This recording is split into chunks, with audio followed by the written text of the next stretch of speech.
Hi friends, welcome back. இன்றைக்கி நம்ம சேனலில் கேக்குக்கான சுகர் சிரப் எப்படி ரெடி பண்ணுறதுன்னு தான் பார்க்க போகிறோம். இப்போ வாங்க வீடியோக்குள்ளே போகலாம். சுகர் சிரப் ரெடி பண்ணுறதுக்கு ரெண்டு இன்க்ரீடியன்ட்ஸ் தான் வேணும். ஒன்று தண்ணி, 1 கப் அளவுக்கு தண்ணி எடுத்திருக்கேன், 1/2 கப் அளவுக்கு சர்க்கரை எடுத்திருக்கேன். இப்போ எப்படி பண்ணுறதுன்னு பார்க்கலாம். ஒரு பேன் வச்சுருக்கேன், அதை லைட்டாக ஹீட் பண்ணிக்கிறேன். மீடியம் ஃப்ளேமில் நான் வச்சுருக்கேன். அதில் 1 கப் அளவுக்கு நான் தண்ணி ஊற்றிக்கிறேன். தண்ணி ஊற்றி இந்த தண்ணி கொதி வரணும், அது வரைக்கும் நம்ம வெயிட் பண்ணலாம்.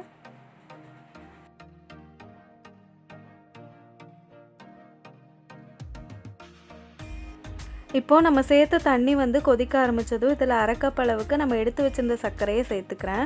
சர்க்கரை சீக்கிரமாக மெல்ட் ஆகிடும். நான் மீடியம் ஃப்ளேமில் தான் வச்சுருக்கேன்.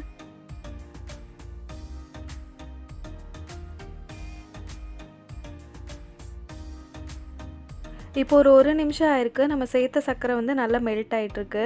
இப்போ சர்க்கரையெல்லாம் நல்லா கரைஞ்சதுக்கப்புறம் நான் ஸ்டவ்வை ஆஃப் பண்ணிட போகிறேன். சர்க்கரையை கம்பி பதத்துக்கெல்லாம் காய்ச்ச வேண்டாம். கம்பி பதத்துக்கெல்லாம் காய்ச்சி கேக்கில் ஊற்றிட்டிங்கன்னா கேக் ரொம்ப இறுகி போயிடும். சுகர் சிரப் தண்ணி மாதிரி இருந்தால் போதும். நான் எடுத்த ரேஷியோலே நீங்கள் சுகர் சிரப் ரெடி பண்ணி எடுத்திங்கன்னா கேக் திகட்டாமல் இருக்கும். அதிகமாக நீங்கள் சர்க்கரை சேர்த்துட்டிங்கன்னா கேக் ரொம்ப திகட்டுற மாதிரி ஆகிடும். இப்போது நம்ம சேர்த்த சர்க்கரையெல்லாம் கரைஞ்சிருச்சு, ஒரு கொதி வந்துருச்சு. நான் அடுப்பை ஆஃப் பண்ணிடுறேன். இது நல்லா சூடு ஆறட்டும். இப்போ நம்ம சுகர் சிரப் நல்லா சூடு ஆறிடுச்சு. இதை வடிகட்டி எடுக்க போகிறேன். வடிகட்டி எடுத்ததுக்கப்புறம் இதை ஃப்ரிட்ஜில் வச்சு நல்லா கூல் பண்ணி எடுத்துக்க போகிறோம். எப்போவுமே சுகர் சிரப் கேக் மேலே ஊற்றும் போது நல்லா கூலிங்காக இருக்கணும். அப்போ தான் கேக் நல்லா டேஸ்ட்டாக இருக்கும்.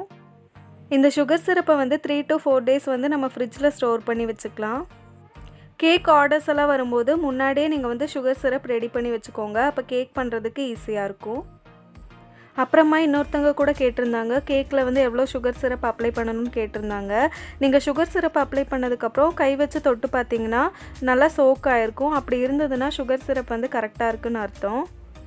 சுகர் சிரப் ரொம்ப கம்மியாக ஊற்றிட்டிங்கன்னா கேக் கட் பண்ணும்போது ட்ரை ஆகிடும். நீங்கள் ரெட் வெல்வெட் கேக்லாம் ரெடி பண்ணி எடுக்கும்போது சுகர் சிரப் கூட ஒரு 2-3 டேபிள் ஸ்பூன் அளவுக்கு மில்க் மேட் சேர்த்திங்கன்னா இன்னும் டேஸ்டியாக இருக்கும் கேக்கு. நம்ம சேனலை இப்போ தான் ஃபஸ்ட் டைம் பார்த்துட்ருக்கீங்கன்னா மறக்காமல் சப்ஸ்கிரைப் பண்ணி பக்கத்தில் இருக்க பெல் ஐக்கானை ப்ரெஸ் பண்ணிக்கோங்க. அடுத்து இன்னொரு கேக் ரெசிபியோடு உங்களை பார்க்குறேன்.